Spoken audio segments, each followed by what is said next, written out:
Bom dia, tarde e noite. Chegamos ao último capítulo do Evangelho de João e ao nosso penúltimo episódio percorrendo o rico jardim da Palavra de Deus neste Evangelho.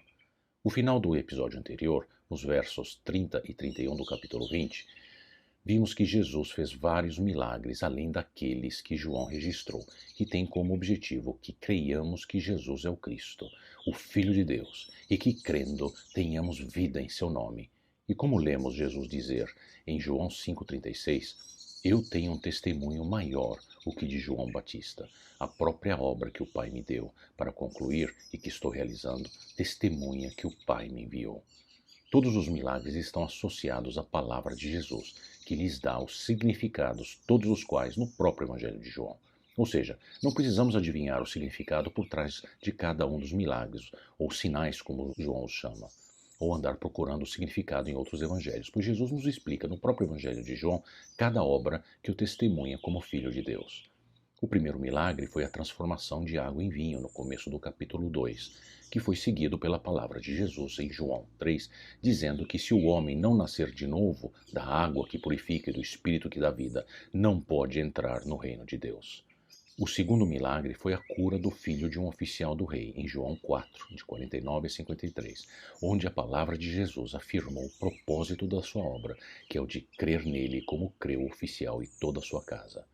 O terceiro milagre foi a cura do homem que era paralítico havia 38 anos, no começo do capítulo 5, e foi seguido da palavra de Jesus no verso 14, a de aceitar a bênção da cura oferecida por Deus sem viver mais no pecado, que leva a coisa pior que a doença, que é a perdição eterna.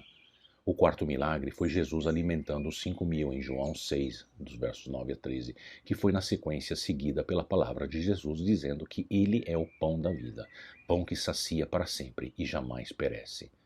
No quinto milagre, vimos Jesus caminhando sobre o mar em João 6,19, e a palavra de Jesus aqui foi o predicativo nominativo Eu sou, com o qual ele lembrava os discípulos que ele era Deus e que com ele não há o que temer.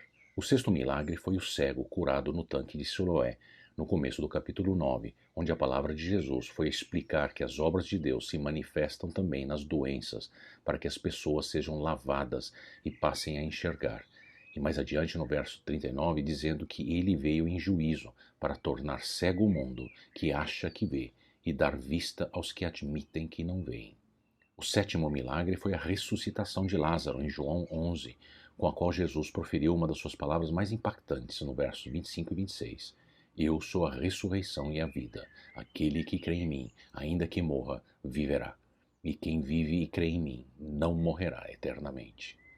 Muito bem, este último capítulo nos apresenta um outro sinal. Embora sem apresentar mudança milagrosa de estado físico, ele claramente indica o poder sobrenatural de Jesus. E aqui também ao sinal de Jesus se associa uma importante palavra de Jesus.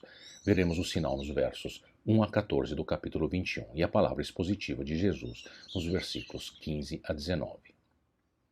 Depois disso, Jesus apareceu novamente aos seus discípulos à margem do mar de Tiberíades. Foi assim.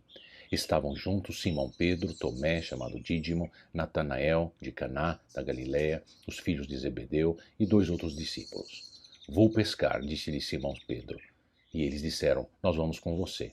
Eles foram e entraram no barco, mas naquela noite não pegaram nada. Ao amanhecer, Jesus estava na praia, mas os discípulos não o reconheceram. Ele lhes perguntou, filhos, vocês têm algo para comer? Eles responderam que não. Ele disse, lancem a rede do lado direito do barco e vocês encontrarão. Eles a lançaram e não conseguiram recolher a rede, tal era a quantidade de peixes. O discípulo a quem Jesus amava disse a Pedro, é o Senhor. Simão Pedro, ouvindo-o dizer isso, vestiu a capa, pois a havia tirado, e lançou-se ao mar. Os outros discípulos vieram no barco, arrastando a rede cheia de peixes, pois estavam apenas a cerca de 90 metros da praia. Quando desembarcaram, viram ali uma fogueira, peixe sobre as brasas e um pouco de pão. Disse-lhes Jesus, tragam alguns dos peixes que acabaram de pescar. Simão Pedro entrou no barco e arrastou a rede para a praia. Ela estava cheia. Tinha 153 grandes peixes, embora houvesse tantos peixes, a rede não se rompeu. Jesus lhes disse, venham comer. Nenhum dos discípulos tinha coragem de lhe perguntar, quem és tu? Sabiam que era o Senhor. Jesus aproximou-se, tomou o pão e o deu a eles, fazendo o mesmo com o peixe. Esta foi a terceira vez que Jesus apareceu aos seus discípulos depois que ressuscitou dos mortos. Depois de comerem, Jesus perguntou a Simão Pedro: Simão, filho de João, você me ama realmente mais do que estes? Disse ele: Sim, Senhor, tu sabes que te amo. Disse Jesus: Cuide dos meus cordeiros. Novamente Jesus disse: Simão, filho de João, você me ama? Ele respondeu: Sim, Senhor, tu sabes que te amo. Disse Jesus: Pastorei as minhas ovelhas. Pela terceira vez ele lhe disse: Simão, filho de João, você me ama? Pedro ficou magoado por Jesus lhe ter perguntado pela terceira vez: Você me ama? E lhe disse: Senhor, tu sabes todas as coisas e sabes que te amo. Disse-lhe Jesus: Cuide das minhas ovelhas. Digo-lhe a verdade: quando você era mais jovem, vestia-se e ia para onde queria. Mas quando for velho, estenderá as mãos e outra pessoa o vestirá e o levará para onde você não deseja ir. Jesus disse isso para indicar o tipo de morte com a qual Pedro iria glorificar a Deus. E então lhe disse: Siga-me. A chave para entender o acontecido está nas palavras explicativas que seguem. O que Jesus faz e ensina nos versículos 15 a 19? Ao pescar um número expressivo de peixes, ele alimenta os apóstolos.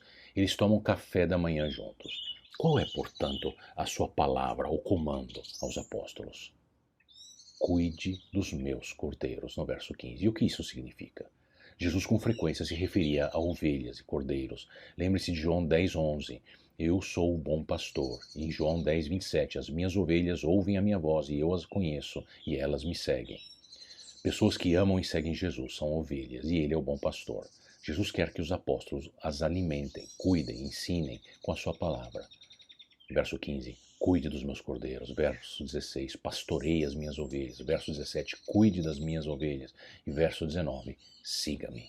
Essa passagem é sobre alimentar ovelhas. Jesus alimenta seus discípulos desencorajados e murchos e então os recomissiona para alimentar outros.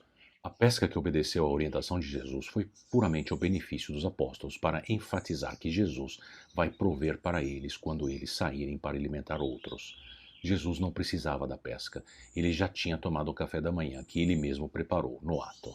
No verso 9 vemos, quando desembarcaram, viram ali uma fogueira, peixe sobre brasas e um pouco de pão. Eles desembarcaram do mar de Tiberíades, que é um outro nome para o mar da Galileia. Desanimando de esperar Jesus, que lhes havia instruído 40 dias antes, os apóstolos tinham voltado para serem pescadores. Era aqui que eles se encontravam no capítulo 1, quando Jesus os havia chamado a primeira vez. E o Jesus ressurreto agora volta a chamá-los uma segunda vez. João, como sempre, nos fornece muitos detalhes para que possamos confiar no relato. O local, o horário e ainda o número de peixes grandes. Trata-se da chamada aos discípulos ao serviço do reino de Deus, serviço esse do qual falaremos no próximo e último episódio do Evangelho de João. Deus te abençoe.